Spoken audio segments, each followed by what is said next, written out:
Saludos a todos desde Madrid. Vaya semana, vaya horas. El ejército de Maduro parece colapsar, mostrar sus grietas. Estados Unidos despliega su mayor fuerza naval en medio siglo y ahora hasta Trinidad y Tobago entra en alerta máxima. Trump reaviva las pruebas nucleares. Sánchez se mostró sin memoria ante el Senado español. Operación letal en Río de Janeiro. El huracán Melissa arrasa el Caribe y más. Mientras tanto, el mundo se sacude desde Inglaterra a Sudán y Venezuela sigue esperando una señal, un cambio, una libertad que no se rinde. Esto y más a continuación. Acompáñame a recorrer el mundo y sus historias con el tono que nos une en este resumen de noticias semanal desde Europa. Soy Goy Seder Azúa, Goy en Madrid. Gracias infinitas por estar aquí, por suscribirte a mi canal, por dejar tus comentarios, que valoro enormemente. Gracias a quienes están conectados en este directo y, por supuesto, gracias a quienes de antemano, se conectarán en diferido. Miren, este resumen de noticias, confieso que me ha costado enormemente redactarlo para lograr condensar en poco tiempo tantas cosas que han venido sucediendo. Y antes de entrar de lleno en las noticias, quiero comenzar con esta frase: la libertad no es más que la oportunidad de ser mejor. Albert Camus. Les cuento, un artículo importantísimo del Miami Herald está generando, numerosas réplicas, debates. Exaltos funcionarios, exaltos mandos venezolanos afirmaron que un conflicto armado entre Estados Unidos y Venezuela terminaría en cuestión de horas. Exoficiales venezolanos detallaron que un eventual conflicto armado entre Estados Unidos y Caracas terminaría y comenzaría muy pronto, con una victoria abrumadora de Washington. Varios de estos antiguos mandos, hoy en el exilio, dijeron al Miami Herald que mantienen un contacto con compañeros aún activos en las Fuerzas Armadas y describieron una situación de deterioro generalizado dentro del ejército venezolano.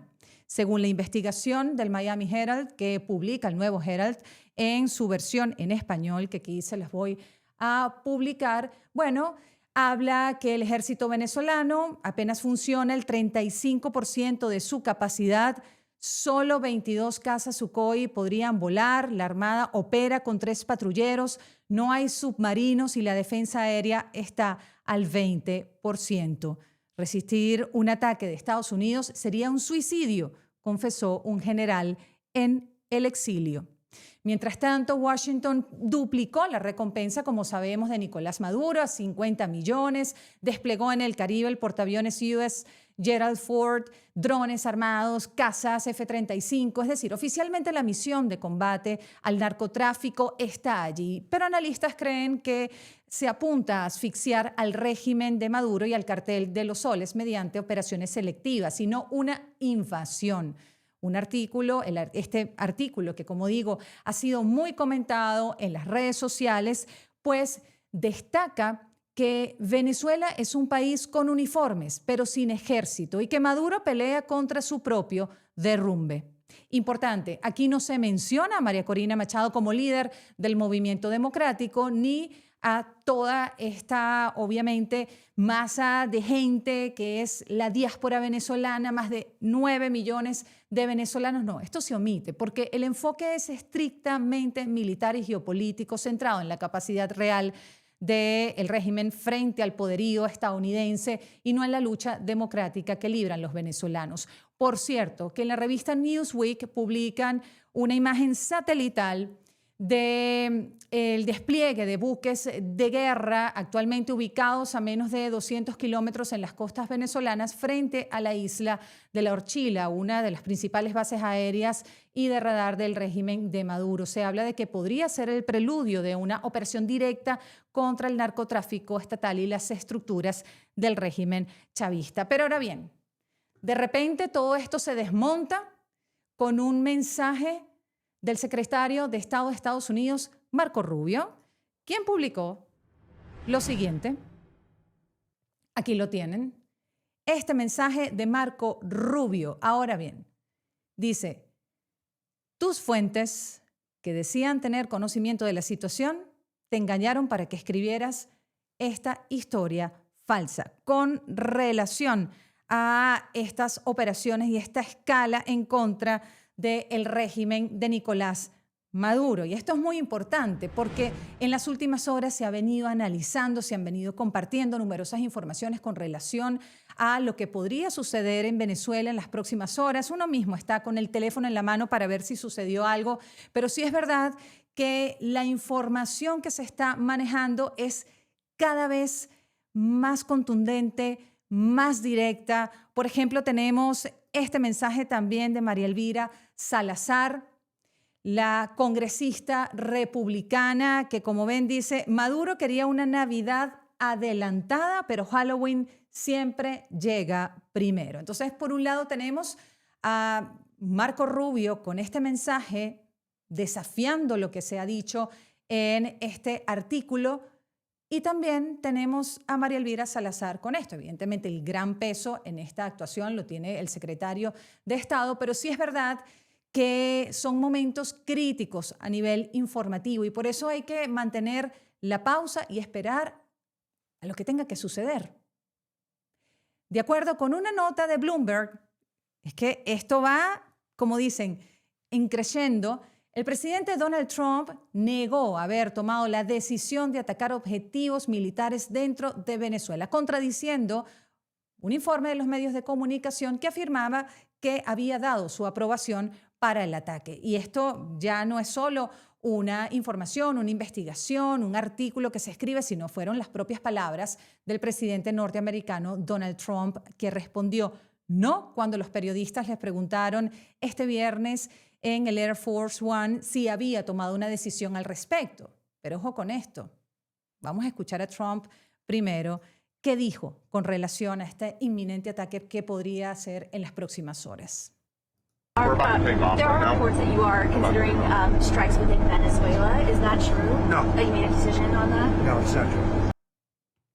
Ajá, no es cierto. Bueno, tampoco el presidente Trump tiene que decir todo, ¿no? Abiertamente y sobre todo con algo tan delicado.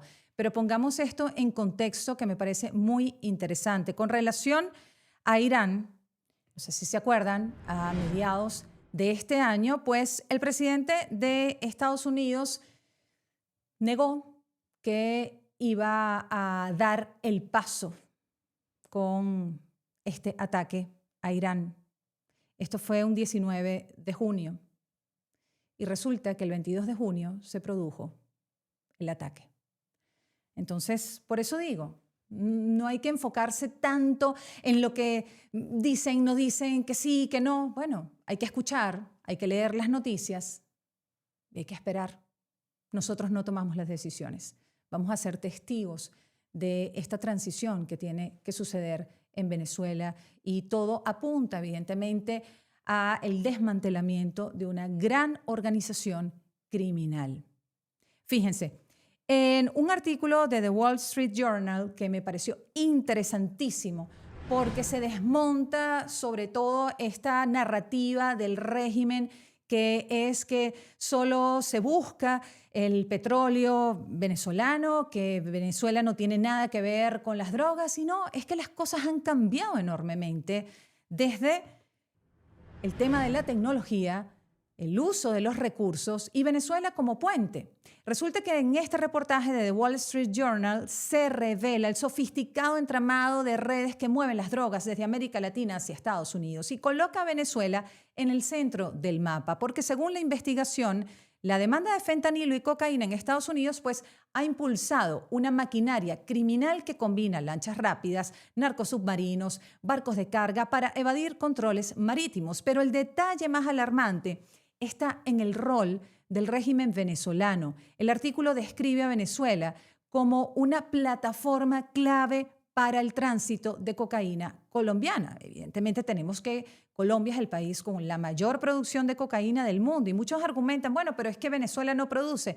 Pero es que esto no es un tema solo de quien produce, sino también quien sirve de puente y ayuda a trasladar esta droga no solo a Estados Unidos, sino también al resto del mundo, a Europa, a África. Y Venezuela ha sido clave. El régimen de Nicolás Maduro ha sido clave en esto, con cargamentos que cruzan el país hacia el Caribe, Centroamérica y, como digo, a Europa y a África. El texto añade que mientras Washington intensifica su guerra contra el narcotráfico con bombarderos B-52, cazas F-35, drones, portaaviones, desplegados en el Caribe y esperando la llegada de esa isla que representa el U.S. Gerald Ford, pues funcionarios admiten que el verdadero objetivo podría ser también acercar el cerco sobre Nicolás Maduro. En palabras simples, Venezuela aparece no solo como parte de la ruta de la droga, sino como el epicentro del colapso institucional y militar de la región, un territorio donde el narcotráfico, la corrupción y el poder político se confunden. Ahora bien, tenemos esta información también que es muy importante compartir, y es que la Fuerza de Defensa de Trinidad y Tobago declaró el nivel máximo de alerta operativa y ordenó a todos los miembros del Ejército y la Guardia Costera presentarse de inmediato en sus bases. Según el Daily Express, el memorando distribuido el día 30 de octubre advierte que esto no es un simulacro e instruye al personal a contactar a sus familias y prepararse para un posible confinamiento. Fuentes militares confirmaron que se trata de una medida preventiva ante posibles disturbios regionales o nacionales en medio de la creciente tensión en el Caribe. Entonces, como digo, tenemos varios escenarios, están sucediendo muchísimas cosas en paralelo y es por esto que estamos aquí para entender parte de lo que se vive y evidentemente hay cosas que no se saben, pero bueno, hay que tomar esta información e ir esperando con tranquilidad siempre. Tenemos además esto que se ha publicado en The Washington Post, que también me parece una información importantísima que hay que tener en cuenta. Es un reportaje que revela que Nicolás Maduro pidió ayuda urgente a Rusia, a China e Irán ante el despliegue militar estadounidense en el Caribe, según documentos del propio gobierno de Estados Unidos. Resulta que el régimen venezolano envió cartas a Putin, a Xi Jinping, solicitando radares, misiles y la reparación de aviones Sukhoi, mientras su ministro de Transporte coordinaba con Irán el envío de drones y bloqueadores de GPS. Y además esto se une a la noticia de que un avión militar ruso sancionado por Washington aterrizó en Caracas y Moscú ratificó un nuevo tratado estratégico con Venezuela. Recordemos que esta conexión entre Venezuela, Irán, China lleva muchísimos años, no podemos dejar a Cuba de por medio, por supuesto, y no solo estarían, enviando armas o milicianos, sino todo lo que pueda ser posible. Pero analistas advierten que Rusia ya no tiene ni la capacidad ni el interés de defender activamente a Nicolás Maduro, centrado en una guerra en Ucrania, pues para Rusia esta también es una gran oportunidad, con inversiones reducidas en Caracas. Como dijo el ex embajador James Story, mover el 10% de la flota estadounidense al Caribe ya es una victoria para Putin porque distrae a Washington de Ucrania. Pero esto no queda aquí porque más adelante les voy a comentar otro asunto que también es un paso importante para los ucranianos y es un paso dado por el propio presidente de Estados Unidos, Donald Trump. En síntesis, Maduro busca amparo en sus viejos aliados, pero su respaldo real pareciera desvanecerse y el Caribe se convierte, y ya lo es, en el nuevo tablero del poder global. Y allí están, obviamente, las miradas. No ha dejado de ser noticia lo que sucede en el Caribe. Bueno, recordemos que tenemos esta semana un nuevo ataque que surgió.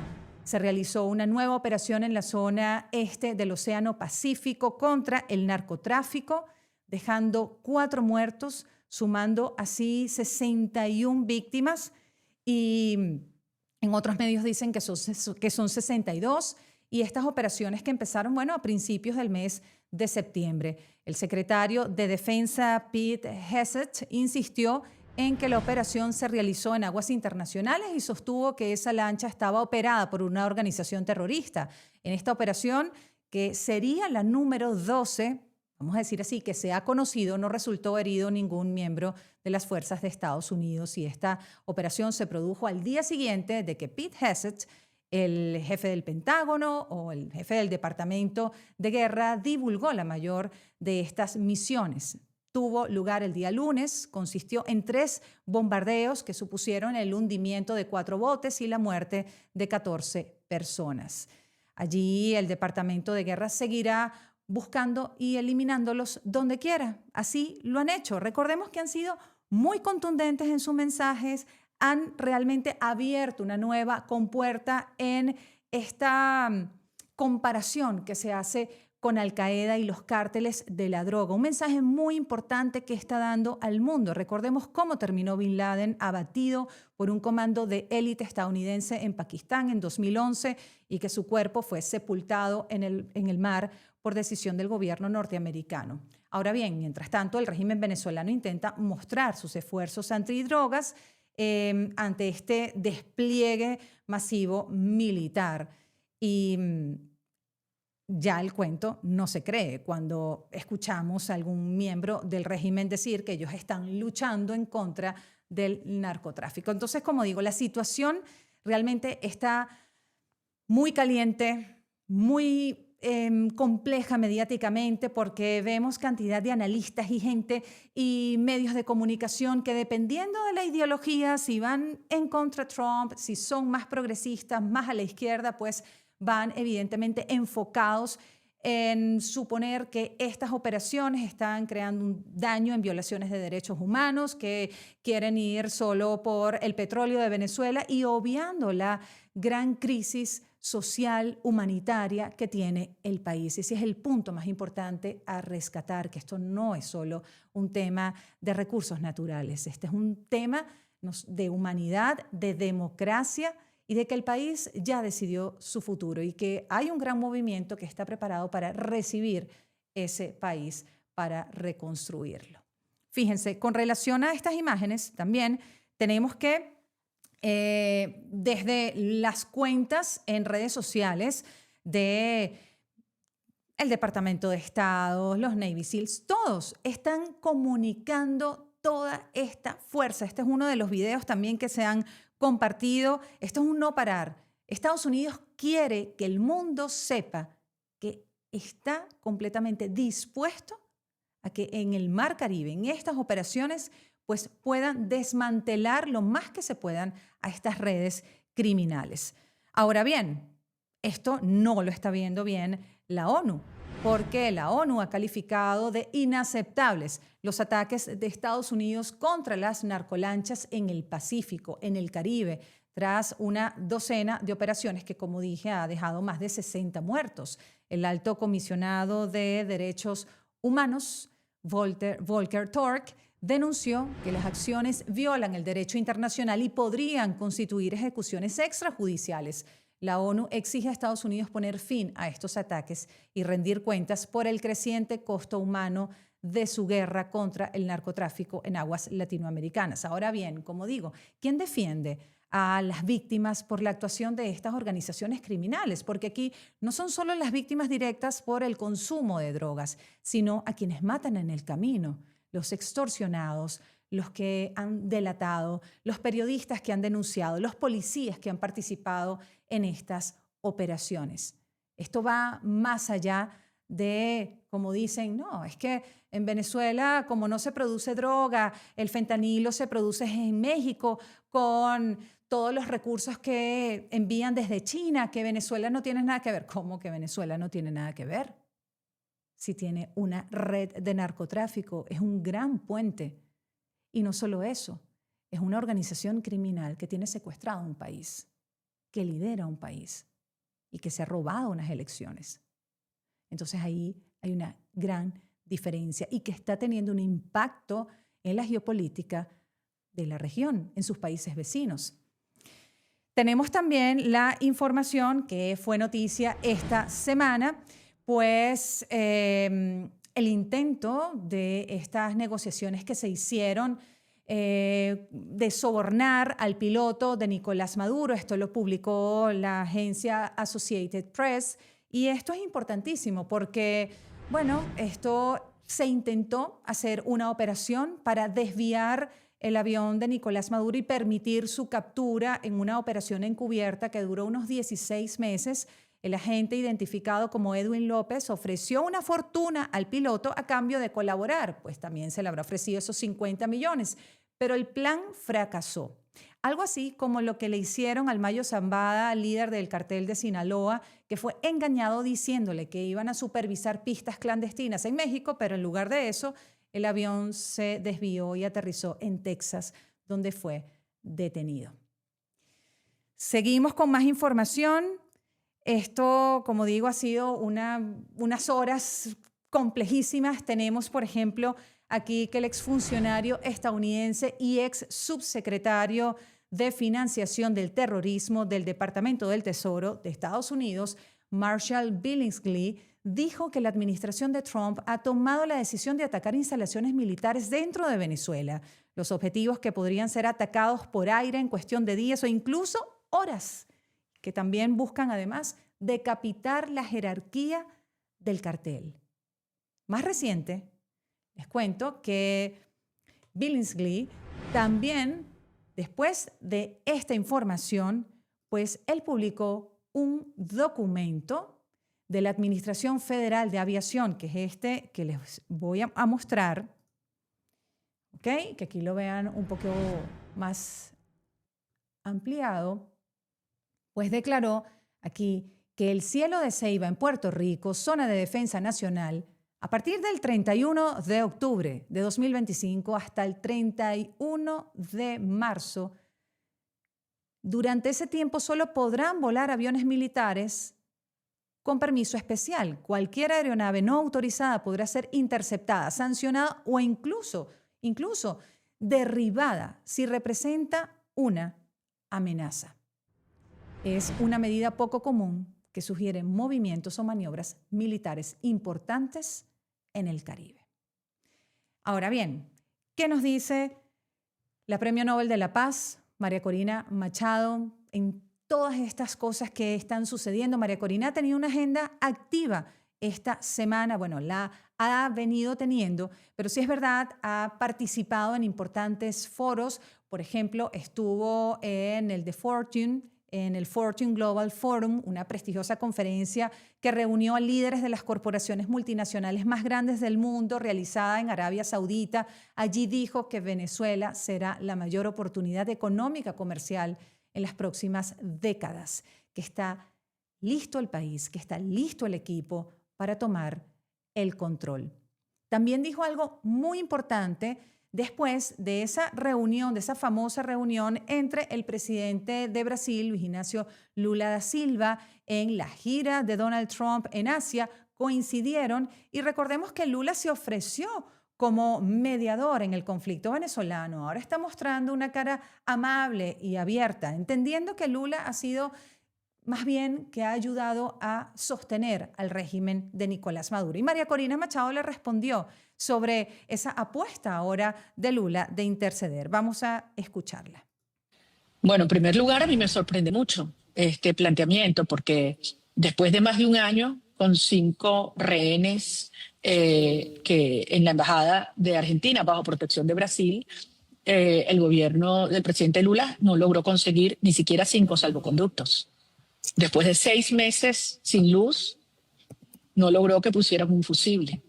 Y después de más de 15 meses pidiendo las actas originales, no logró que le entregara Maduro las actas. Entonces, no sé qué es lo que cree que puede lograr el presidente Lula en este momento. Ahora, una cosa que sí me parece muy grave es que aquí no es, las dos partes que él hace mención son Estados Unidos y el régimen de Maduro. ¿Ustedes no creen que aquí está ausente la parte más importante? ¿Dónde quedan los venezolanos? ¿O es que los venezolanos en este análisis del presidente Lula no importan? Contundente, directa y con una realidad y verdad innegable. Como digo, esto no es un asunto solo de lo que se quiere capitalizar en este relato. Es la realidad del venezolano. Aquí no se puede pasar por encima las elecciones del 28 de julio, quienes votaron, esos más de 7 millones, los 9 millones de venezolanos que están en el exilio, la crisis humanitaria, la debacle país, el narcotráfico, la organización criminal que lidera Venezuela. No se puede pasar por encima. Y si se va a hacer una negociación y si Lula va a tomar parte, pues evidentemente tiene que ser con el movimiento democrático venezolano en la mesa. Esta noticia también está relacionada con María Corina Machado. Lamentablemente tenemos este escenario. El terrorismo de Estado en Venezuela sigue escalando. El pasado 26 de octubre, Reinaldo Emilio Gutiérrez y su hijo Reinaldo Andrés Gutiérrez Santander, encargados del mantenimiento de la residencia de Corina Parisca, madre de María Corina Machado, fueron secuestrados y desaparecidos por el régimen. Su delito, estar vinculados a la familia de la líder opositora. El caso refleja la aplicación del método Sippenhaft, que es una práctica nazi que castigaba a familiares de supuestos enemigos de Estado bajo el principio de culpa heredada, utilizada hoy por la dictadura venezolana para sembrar miedo y disuadir a la disidencia. Y esto no es todo. El régimen de Nicolás Maduro ha venido sometiendo a numerosos venezolanos en los últimos días a situaciones de terror. Es el caso del director de Amnistía Internacional Venezuela, Manuel Finol. Estuvo detenido por horas en el Aeropuerto Internacional de Maiquetía. Al conocerse su detención, se puso en marcha una gran movilización de denuncias a través de organismos no gubernamentales, en redes sociales, y bueno, fue liberado. Pero también tenemos otro caso de un nuevo periodista. Esto es aún peor porque no ha aparecido. Varios hombres vestidos de negro interceptaron al periodista de sucesos Joan Camargo, al que subieron a un vehículo cuando salía de su casa en Cotiza. Esto es la puerta giratoria que está en marcha. Hoy día se calculan unos 875 presos políticos en Venezuela y 38 personas han sido secuestradas en el mes de octubre. Siguiendo con esto, que también aquí hay partes de las cifras que esto es importante destacar porque también según la organización Justicia, Encuentro y Perdón, tenemos que del total de presos, que aquí de hecho hacen una cuenta aún mayor, 1.067 presos, 163 son mujeres, 904 hombres, 35 extranjeros, 171 funcionarios de seguridad del Estado. Es decir, esto prácticamente es un golpe durísimo al país, a la libertad de expresión, a las libertades de todos los venezolanos y es la respuesta del régimen de infundar el terror. Ahora no son solo los secuestros, sino también retirar la nacionalidad. Aquí tenemos nuevos casos, tenemos nuevos escenarios. Es el hecho de que tenemos ahora a Nicolás Maduro, que pidió al Supremo retirar la nacionalidad a todo venezolano que apoye una invasión del país. Esto lo dijo Maduro, pero también lo ha dicho Diosdado Cabello, ambos sancionados y buscados por la justicia por narcotráfico. Aquí, por ejemplo, hay una solicitud, primero, que vino hace pocos días contra Leopoldo López, quien reside aquí en España. Ahora también el Ministerio Público anunció que retiró la nacionalidad venezolana o que apunta a quitarle la nacionalidad a John Goicoechea por solicitar y cooperar con fuerzas extranjeras para la invasión y ocupación militar de Venezuela. A través de un comunicado, el servicio, el SAIME de Administración, Identificación de Migración y Extranjería, pues apostaron a proceder y tomar las medidas administrativas correspondientes para la eliminación de todo documento que lo identifique como ciudadano venezolano. Recordemos además que un político del régimen pidió también retirar la nacionalidad a un grupo de políticos, activistas y periodistas. Una burda jugada de desesperación que se extiende a otras amenazas de represión transnacional. Y otra joya del régimen venezolano, pues está dando ya algunas respuestas. Tenemos el caso del ex jefe de inteligencia del chavismo, Hugo El Pollo Carvajal, sigue negociando con la Fiscalía de Estados Unidos, lo que llevó al juez federal a posponer su sentencia hasta el 19 de noviembre. Esto es importante. Él fue extraditado desde España en 2023 y Carvajal admitió 4 cargos graves, entre ellos narcoterrorismo, conspiración para importar cocaína a Estados Unidos, y actualmente coopera con las autoridades para evitar la cadena perpetua. Según medios estadounidenses, ha entregado información valiosa sobre rutas de droga, lavado de dinero, nexos de altos funcionarios venezolanos con las FARC, incluso confesando su papel en el envío de más de 5 toneladas de cocaína en actos de violencia y secuestros vinculados al narcoterrorismo del régimen venezolano. Tenemos también desde España que el exalcalde Antonio Ledesma, que también es el coordinador del Consejo Político Internacional de María Corina Machado, junto con el abogado Tomás Arias, denunciaron ante el Ministerio de Interior de España las amenazas de Diosdado Cabello contra la disidencia venezolana en el exilio, pidió protección para los opositores tras presentar pruebas en las que Diosdado Cabello advierte que podrían ser blanco de un atentado. Ledesma alertó que el terrorismo de Estado del régimen de Maduro traspasa fronteras, recordando la reciente detención en España de un miembro del Tren de Aragua vinculado al régimen de Maduro. Ellos dicen, no pedimos privilegios, pedimos seguridad.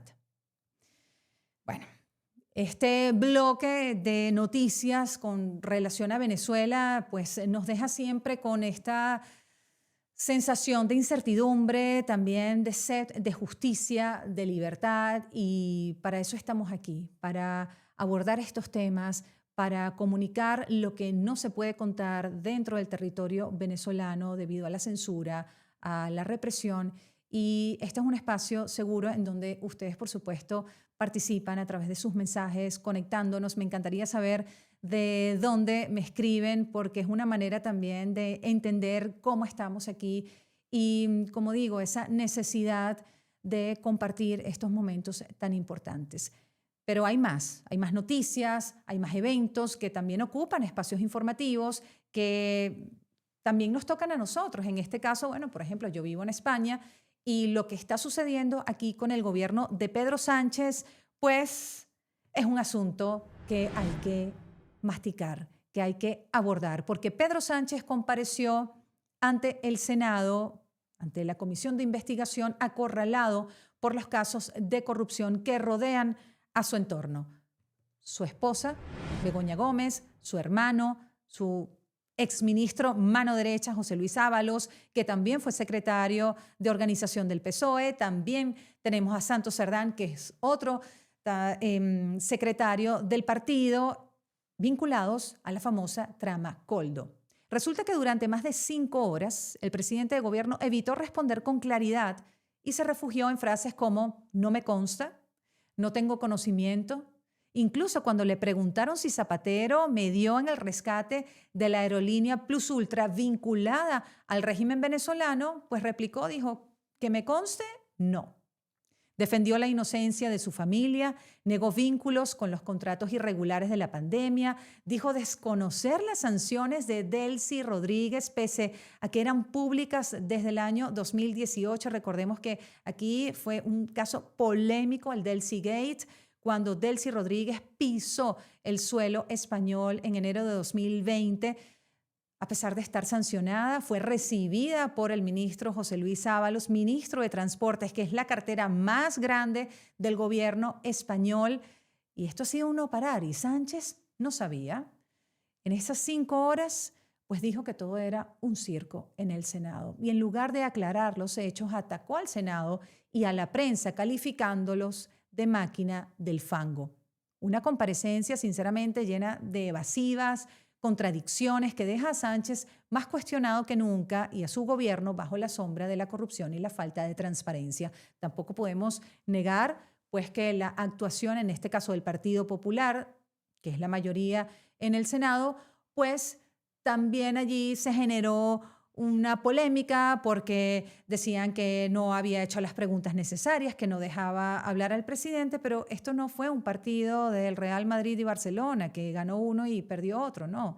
Era la comparecencia de un presidente investigado, su entorno más cercano. Hasta le preguntaron sobre los prostíbulos de su suegro, del cual, bueno, él y su esposa recibieron dinero. Esto realmente, como dicen, es más que una película, y lo lamentable es que el presidente de gobierno de España no haya tenido la coherencia ni la valentía de afrontar, dar la cara y responder a lo que se le preguntaba. Se iba por la tangente, más bien repreguntaba, y esto dice mucho del presidente de gobierno español. Esto ha sido también una gran noticia aquí en España, como lo fue también la vicepresidenta de Venezuela con Delcy Rodríguez.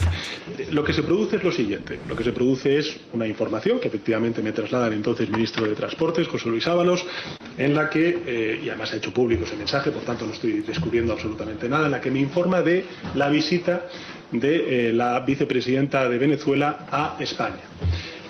Que además se produjo, creo recordar, esa propuesta en enero de 2020, y por tanto estamos hablando de momentos muy cercanos a la exposición de turismo que hay en España, que es Fitur, que es la más importante del mundo. Yo en ese momento desconocía absolutamente que la vicepresidenta del gobierno de Venezuela tuviera sanciones personales de prohibición de pisar suelo europeo, y en el momento en el que tengo conocimiento de ello, efectivamente le transmito al entonces ministro José Luis Ábalos que no puede estar en suelo europeo, en suelo español, la vicepresidenta del gobierno de Venezuela. Esa es la cuestión. Tengo que además decir que el que visiten España ministros y ministras o primeros ministros sin conocimiento del presidente del gobierno es bastante habitual, y por tanto yo creo que tampoco se puede hacer, de algo ordinario un supuesto escándalo cuando se conoce por parte del gobierno, y en este caso mío como presidente del gobierno, de esta cuestión, pues efectivamente eso se impide. De acuerdo. Y de verdad, suelto una sonrisa irónica, por supuesto. Este es el presidente de gobierno de España que dice, bueno, no, aquí yo no sabía que estaba sancionada, pero le digo, pues aquí yo no tengo mucha información. ¿Cómo no va a tener información de que Delcy Rodríguez, íntima de su mentor José Luis Rodríguez Zapatero, no estaba sancionada por la Unión Europea? Es que esto es controversial, de verdad.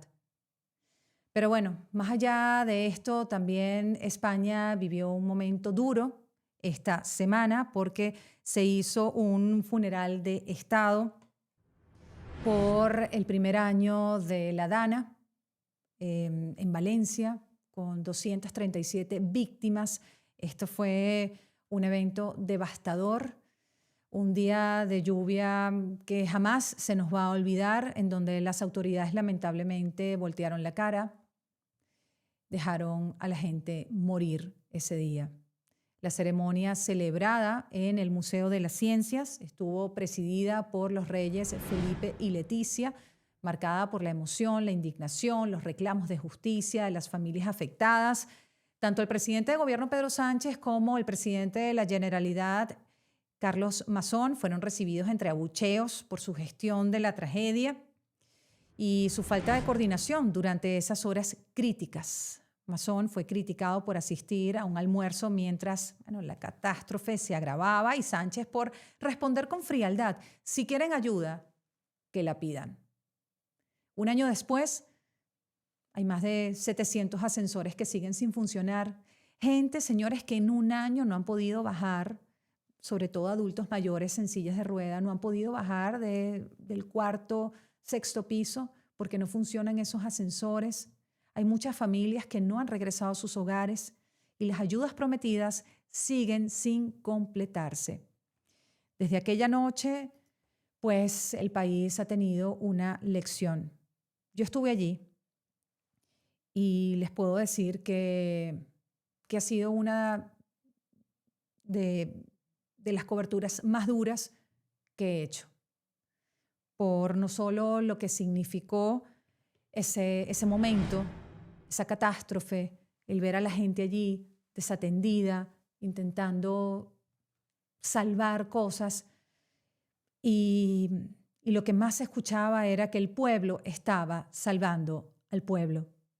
Cientos de voluntarios, muchísimos jóvenes se trasladaron a las zonas afectadas y fueron los verdaderos héroes de una de las peores tragedias climáticas de la historia reciente de España. De verdad que puedo decir que me quiebro en estos momentos porque recuerdo esos días y sobre todo recuerdo la falta de transparencia tanto del gobierno central como el gobierno local, y que fue la gente la que con sus palas, escobas, su valentía, sus botas y tapabocas fue para allá, a esas poblaciones tan cerca de la ciudad de Valencia que no se sabía nada de lo que estaba pasando, y a unos pocos kilómetros, a 5 o 7 kilómetros, pues estaba dando la peor tragedia de la región. Así que igual mi gran solidaridad a todas las personas que siguen reviviendo esos momentos. Pues seguimos con más. Tenemos diferentes informaciones que van relacionadas al momento en el que estamos viviendo, a las tensiones con relación a Venezuela, también a Colombia, antes de pasar también a otros asuntos de América Latina. Les cuento brevemente que Bernie Moreno, no sé si recuerdan, él es un senador colombo estadounidense, un congresista, perdón, le pidió declarar como organizaciones terroristas a disidencias de las FARC, a las autodefensas gaitanistas de Colombia y a los pachencas, a 3 organizaciones por su capacidad de ejecutar acciones violentas y representar una amenaza para la seguridad estadounidense. Bernie Moreno es conocido por sus duras posturas contra el chavismo, aunque al principio, cuando fue electo congresista, pues titubeó un poco con relación al tema venezolano, pero después pues ha cambiado este discurso y es el que dijo que Maduro no iba a llegar a diciembre en el poder. Y vean cómo las sanciones también están afectando a Gustavo Petro. Esto es una breve información y esto es importante para saber a tal punto. Empresas del aeropuerto de Barajas en Madrid se negaron a suministrar combustible al avión presidencial colombiano tras la inclusión de Gustavo Petro en la lista Clinton, en la lista de la OFAC, por presuntos vínculos con el narcotráfico. Resulta que el vuelo tuvo que repostar en una base militar antes de seguir a Arabia Saudí. Las sanciones de Estados Unidos, que también afectan a su esposa, su hijo y su ministro del Interior, pues bloquean los activos y transacciones y agrava la crisis diplomática con Washington, que ya retiró a Colombia de la lista de países cooperantes en la lucha antidroga. ¿Vieron qué diferente hubiese sido si el gobierno de España hubiese negado recibir a Delcy Rodríguez en el aeropuerto de Barajas? Pues así estamos, señores. Otra noticia que imagino que habrá marcado también a ustedes, porque las imágenes son demoledoras y ha generado también gran debate, es lo que sucedió en Río de Janeiro, que es la gran operación de la policía de Río que ejecutó este despliegue letal en la historia de Brasil, con más de 130 muertos en un asalto contra el Comando Vermelho, el segundo grupo criminal más poderoso del país. Los delincuentes respondieron con ataques, con drones, con cantidad de armas, y el gobernador Claudio Castro, que es aliado de Bolsonaro, defendió la redada y acusó al gobierno de Lula da Silva de abandonar la lucha contra el crimen. La ofensiva ocurrió justo antes de algunas cumbres que se van a estar realizando en el país y que pondrán al país bajo la mirada internacional. Pero el mensaje de Castro fue inequívoco. Río no negociará con el crimen organizado, aunque el costo sea una guerra en sus calles. En el operativo se hallaron armas de las Fuerzas Armadas Bolivarianas de Venezuela, utilizadas por miembros del Comando Vermelho. Una señal preocupante del alcance internacional del régimen de Nicolás Maduro y las organizaciones criminales. Pues ahora nos vamos a otra tragedia, pero en tema climático, el huracán Melissa ha dejado a su paso una cantidad de muertes, pues azotó Jamaica como uno de los huracanes más fuertes registrados en el Atlántico, de categoría 5. Jamaica permanece en la oscuridad. Y bueno, y así también como está pasando en Cuba, pasó en República Dominicana, el ciclón a lo largo del Caribe ha dejado, algunos portales ya suman más de 50 muertes y, como digo, estos países están sufriendo daños significativos. Melissa es ahora categoría 1 y se encuentra justo frente a la costa de Long Island en Bahamas, según el Centro Nacional de Huracanes. Por cierto que el presidente Gustavo Petro aprovechó la oportunidad para ser tan oportuno como es él de decir que el huracán Melissa defiende el Caribe, esto con relación a la operación militar estadounidense. Pues es parte de esta dinámica de Gustavo Petro y su manera de comunicar. Avanzamos con Bolivia. Esto es importante. Tenemos el nuevo presidente de Bolivia, Rodrigo Paz, marcó distancia del eje autoritario al excluir a Nicolás Maduro, a Díaz-Canel de Cuba y Ortega de Nicaragua de su toma de posesión el 8 de noviembre. En respuesta, el bloque chavista ALBA suspendió a Bolivia, lo que desató una guerra verbal con Caracas. Desde Venezuela, Maduro lo insultó, llamándolo antibolivariano, proimperialista, pero Paz le respondió con firmeza y dijo: lo digno es que nuestro pueblo viva en paz, con democracia y libertad. Usted, señor Maduro, representa todo lo contrario. María Corina Machado también ha respondido a estos mensajes. Ella, bueno, dijo que comienza una nueva era de orden, justicia, prosperidad.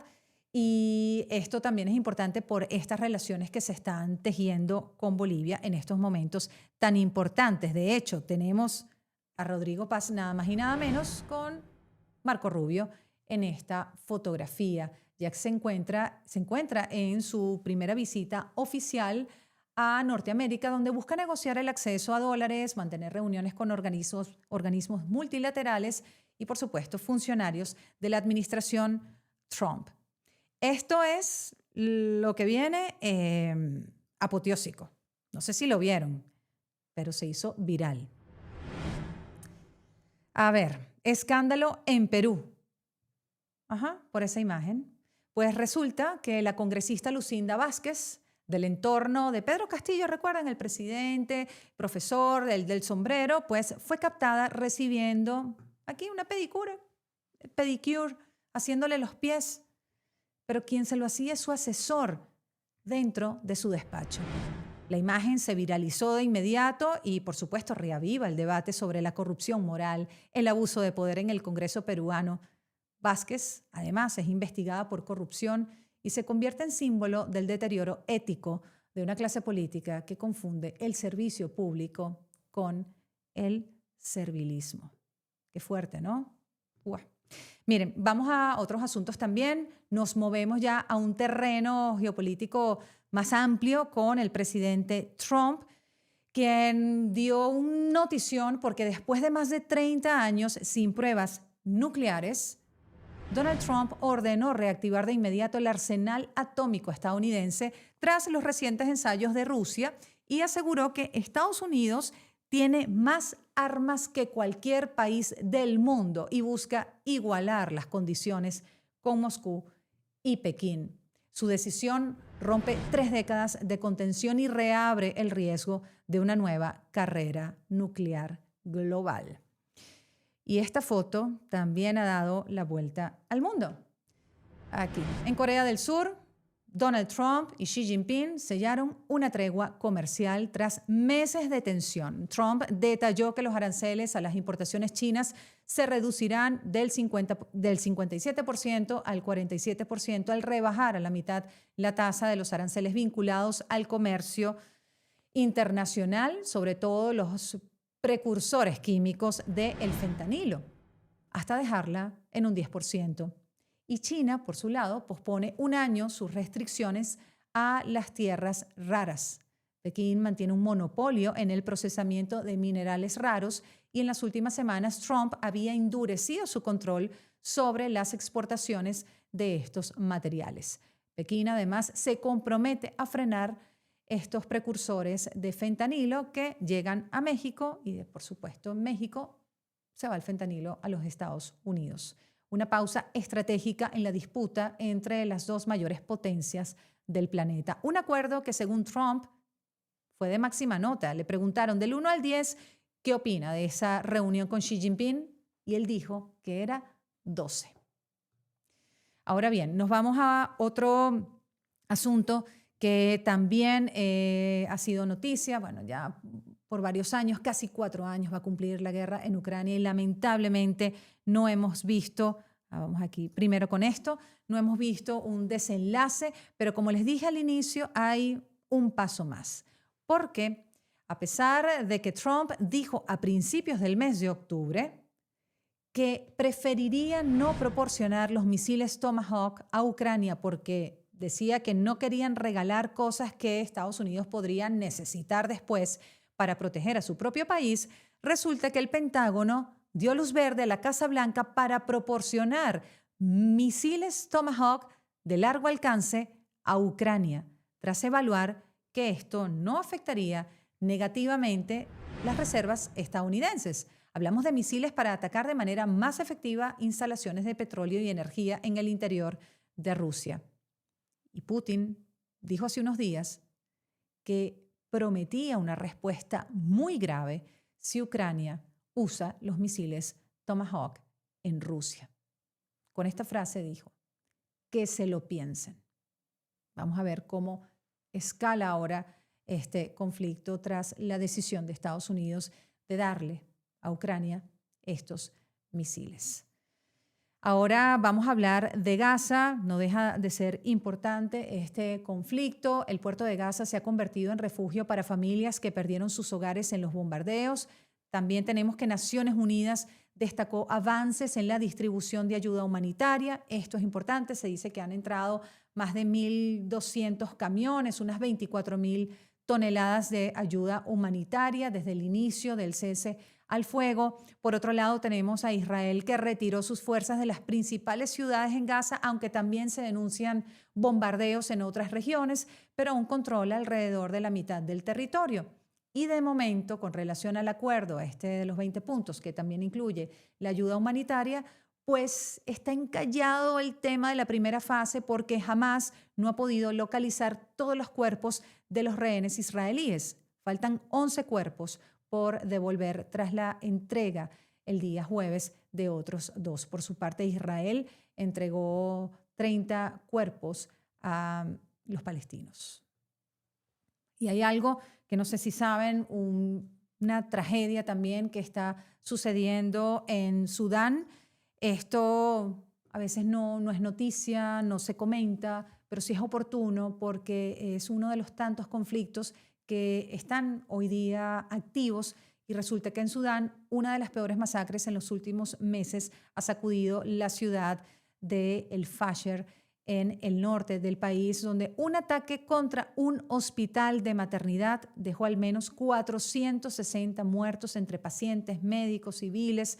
El ataque atribuido al grupo paramilitar Fuerzas de Apoyo Rápido ocurrió tras la toma de la ciudad, que es el último bastión del ejército sudanés en la región. Resulta que desde abril del año 2023 el país vive una guerra interna entre las fuerzas regulares y paramilitares, un conflicto que ha provocado miles de muertos y más de 8 millones de desplazados. Organismos internacionales como la OMS condenaron la agresión como una violación flagrante del derecho internacional humanitario, mientras crece el temor de que Sudán esté entrando en una fase de limpieza étnica y colapso total del Estado. Pues seguimos con más.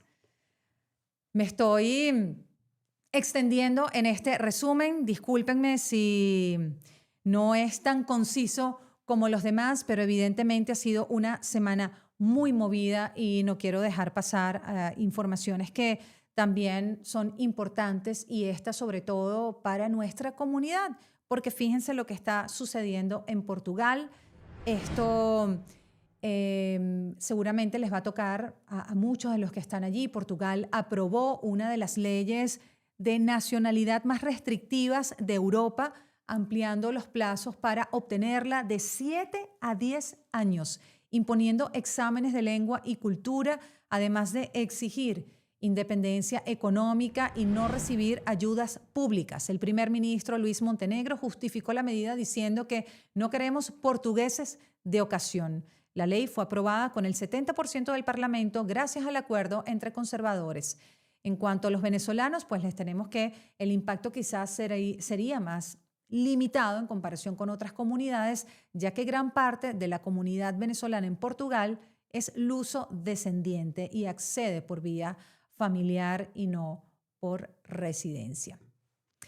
Nos vamos al Reino Unido, nos vamos a Inglaterra con este escándalo que está allí, pues el rey Carlos III retiró definitivamente los títulos militares y patrocinios públicos del príncipe Andrés, sellando su salida total de la vida real británica tras el escándalo sexual con Jeffrey Epstein. Aunque mantiene el título de duque de York, no podrá representar a la corona. Esto, por supuesto, ha generado gran conmoción. Buckingham busca proteger la imagen de la monarquía y cerrar uno de los capítulos más polémicos. Ahora bien, tenemos al hombre más rico del mundo, que también va por Wikipedia, por ser realmente la gran competencia de Wikipedia, y se va a llamar Grokipedia, tal cual, una nueva plataforma que busca competir directamente con la Wikipedia que sabemos, esta enciclopedia digital que tiene más de 7 millones de entradas en inglés. Y ya Grokipedia, la plataforma de Elon Musk, cuenta con 885.000 entradas. Elon Musk asegura que su nueva enciclopedia tendrá como único objetivo la verdad, toda la verdad y nada más que la verdad. Por ahora solo está disponible en inglés y forma parte del ecosistema de su empresa xAI, una alternativa que promete complementar el terreno de la información digital, aunque él acusa a Wikipedia de estar sesgada hacia la izquierda. Para finalizar, lo hago con una buena noticia que está relacionada con nuestro país, con la gente que le sigue echando pichón a Venezuela, y es esta que viene a continuación.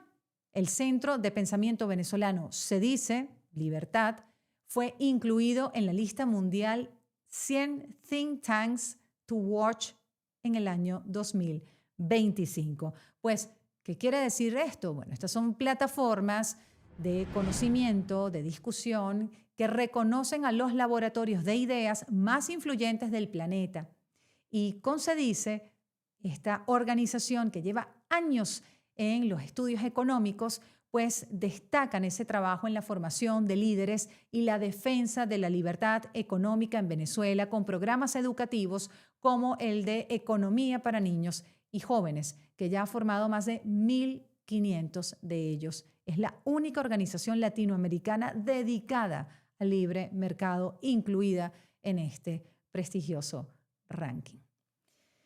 Pues, como les he dicho, ha sido difícil condensar todo lo que ha venido pasando, pero no quería dejar de compartir también noticias que, aunque, por ejemplo, Sudán no tiene nada que ver con Venezuela o hasta lo que pasa en el Reino Unido, pues son eventos que merecen la pena entender, conocer. Venezuela no es el centro de todo, pero sí es verdad que para los venezolanos es el momento más importante.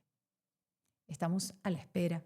Venezuela continúa en el tablero, pero no por lo que se produce, el oro, el petróleo, sino por lo que resiste. El Caribe vive días de alerta, el mundo se reacomoda entre potencias y mientras se mueven buques y otros mienten y reprimen, los venezolanos seguimos movidos por la esperanza, aunque sea en silencio y en resguardo, entendiendo lo que sucede dentro del país. Cada noticia de esta semana confirma algo que el régimen de Maduro no puede controlar: el despertar de una nación que ya no teme mirar de frente a su verdad. Porque reconstruir empieza con una decisión. Y hoy, más que nunca, los venezolanos dentro y fuera del país tenemos la oportunidad de volver a creer, de volver a hacer y de volver a levantarnos. Ojalá estemos a muy pocas horas de esa noticia que ya tenemos escrita en nuestros corazones. Voy a leer algunos de los mensajes antes de despedirme, pidiendo nuevamente disculpas por lo extenso de este episodio. A partir de la próxima semana comenzaré a tener ya la posibilidad de estar con ustedes de manera más frecuente, para que sepan bien los horarios. Y bueno, gracias infinitas. A ver aquí, vamos a empezar con los mensajes. Osvaldo Díaz, felicidades por tu exposición en las noticias. Te veo desde Miami. Muchísimas gracias, Osvaldo. Qué gusto saludarte. Nilo Rojas, Nilo, Goipedia, por Dios. Bueno, muchísimas gracias, de verdad. Gracias por estar aquí. No, se llama Grokipedia, como Grok. A ver, tenemos numerosos mensajes.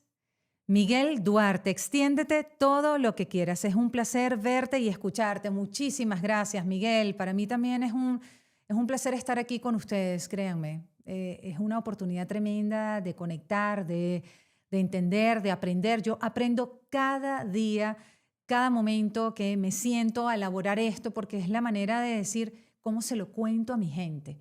¿Cuál es la manera más directa, más concisa, más real para estar aquí con ustedes? La idea es que terminen informados, no terminen molestos, ni exaltados, ni intoxicados con las noticias. Por eso es que hacemos este resumen, recorremos el mundo con el tono que nos une, siempre con respeto y con las palabras necesarias para poder entender y tomar nuestras propias conclusiones. Dani Díaz, feliz noche, Goy, bendiciones desde Venezuela. Muchísimas gracias, muchísimas gracias. Osvaldo Díaz, eres bella en tu físico, bella espiritualmente y en exposición de noticias. Te deseo y bendiciones. Osvaldo, muchísimas gracias. A ver, Alexander del Carmen Santiago Vegas, qué bello nombre. Por los relámpagos del Catatumbo, apoyemos con likes. Esto me fascina. Muchísimas gracias, Alexander. Qué maravilla. Qué maravilla. Joel Espinosa, gracias, Bella, por mantenernos informados. Ya está llegando el final. Sí, yo estoy segura que sí. Vamos a tomarlo así, que nos sorprendan.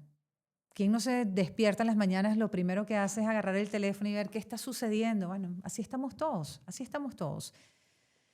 Alexander del Carmen Santiago Vega, bueno, nuevamente, qué bueno, creciendo la audiencia. Denle likes, no se les olvide. Muchísimas gracias. A ver. Bueno, Nilo Rojas otra vez, que ha escrito un montón. Por los momentos eres mi papá, Trump. Dios santo. Katiuska, asesor de viajes turismo. ¿Cómo es eso que el huracán Melissa defendiendo el Caribe se hizo destrozos en República Dominicana, Jamaica, en otras islas? Ah, ya es que estas islas son aliadas del gobierno estadounidense. Sí, esa infortunada opinión y mensaje, ese mensaje terrible del presidente Petro justificando la inclemente naturaleza para decir que está defendiendo al Caribe. Es que yo creo que hay que quitarle el lápiz al presidente Gustavo Petro. Miguel Duarte, saludos desde Chile, eres muy bonita y una gran profesional. Gracias por informar. Gracias a ti, Miguel. Muchísimas gracias. Yolanda Lorenz, Yoli, esta noche es Halloween. ¿Será que salen las brujas? ¿Saldrán las brujas del madurismo? Que las monten en escobas con Tomahawk sin retorno. Está bueno tu mensaje, Yolanda. Gracias. El sentido del humor siempre será necesario en estos momentos. Bueno, aquí estamos, de verdad. Muchísimas gracias. Aquí estamos de verdad conectados. No me voy a extender más porque ya llevamos un poco más de 1 hora. Y gracias infinitas por esta oportunidad de conectarnos, por estar aquí, por compartir este resumen. Tengan un maravilloso fin de semana. Aquí estamos. Los invito a suscribirse a mi canal y recuerden siempre que la mejor noticia eres tú. Gracias totales. Aquí seguimos y ojalá que esa noticia que tanto estamos esperando podamos darla lo más pronto posible. Muchísimas gracias. Siempre.